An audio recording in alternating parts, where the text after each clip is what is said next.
On peut faire cette réponse. Allez, nous allons maintenant vous présenter César et Rosalie ou encore Zoé, d'où prénom pour beau perroquet. Et fête exceptionnelle, vous allez pénétrer dans la nurserie des bébés cacapès. Dans leur couveuse, le taux d'humidité mais aussi la chaleur sont surveillés de près, très près.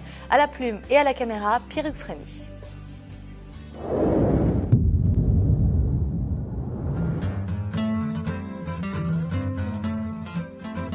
Bienvenue à Roiffet, petite commune du centre-ouest de la France.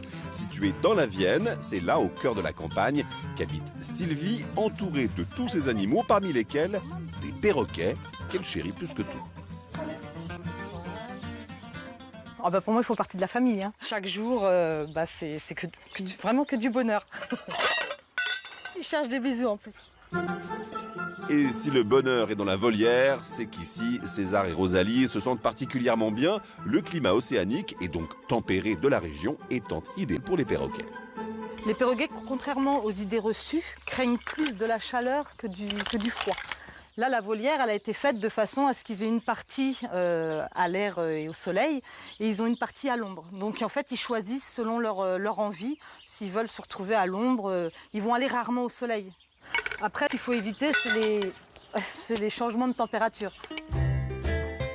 Jamais trop chaud, jamais trop froid. Avec des moyennes comprises entre 20 degrés l'été et 4 degrés l'hiver, les températures à Roiffet sont adaptées aux perroquets. De toute façon, Sylvie a tout prévu, car en plus d'être en partie à l'ombre, sa volière est abritée du vent et bénéficie même d'un accès à l'intérieur de la maison.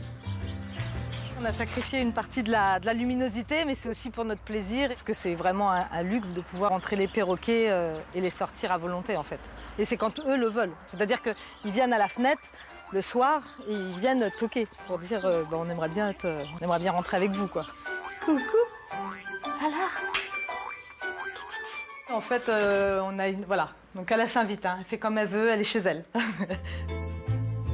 Une complicité forte, mais qui peut être longue. Petit conseil avant tout achat, gardez en tête qu'un perroquet peut atteindre l'âge de 60 ans.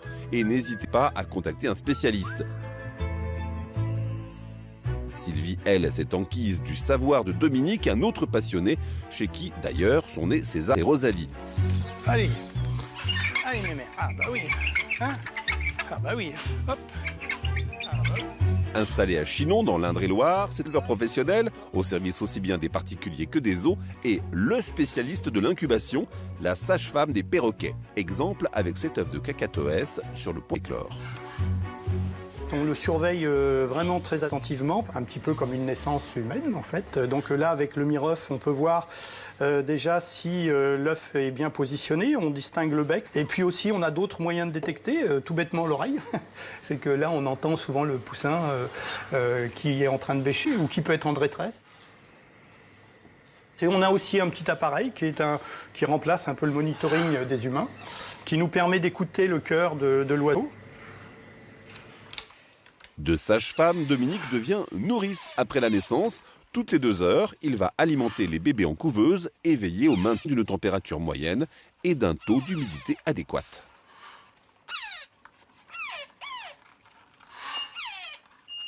On va couper l'alarme là du chauffage parce que c'est justement on a ouvert les portes donc la machine fait son boulot. Donc et on va les remettre au chaud bien vite. Tant qu'ils n'ont pas leurs plumes, ils sont obligés d'être à une température constante pour leur survie. Cette humidité et cette température vont décroître au fur et à mesure que les plumes vont pousser et qui vont être autonomes. À l'âge adulte, le perroquet supportera donc davantage les écarts de température. D'autant plus que l'oiseau va se doter peu à peu de moyens de défense naturels face à des conditions plus rudes. Allez, viens ma belle, viens. Viens ma belle, allez. Ils sont capables en fait, comme dans une doudoune, de multiplier les couches d'air. Et c'est les couches d'air en fait qui se réchauffent entre elles et qui vont faire que ils n'ont pas froid. Il y a eu des récentes études qui ont permis par exemple de voir que rien que de s'abaisser de 2 cm sur leurs pattes, ça a relevé leur température corporelle de 2 degrés. Par contre, on a beaucoup de problèmes en fait l'été, donc là on est obligé d'arroser en fait en permanence pour faire redescendre la température parce qu'en fait ils ne peuvent pas enlever leur plumage, c'est très difficile pour eux. Coucou Zoé. Comment il fait le chat? Comment il fait le chat, Zoé? Miaou. Coucou, Zoé. Tiens. Voilà. Ouais.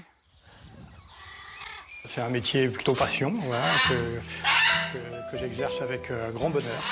C'est vraiment un grand luxe de vivre de ma passion.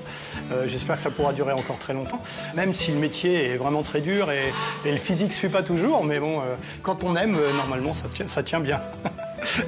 Voilà. Waouh. Il fait comment, Cacatoès? Il fait miaou, il a dû se tromper, il y a eu un problème. Allez, changement de région et de climat. On la surnomme la petite Rome française. Si vous souhaitez admirer les vestiges d'un forum ou d'un théâtre antique, allez donc à Vienne. Vienne, située au bord du Rhône, le fleuve du commerce sous l'Antiquité. Je referme la parenthèse.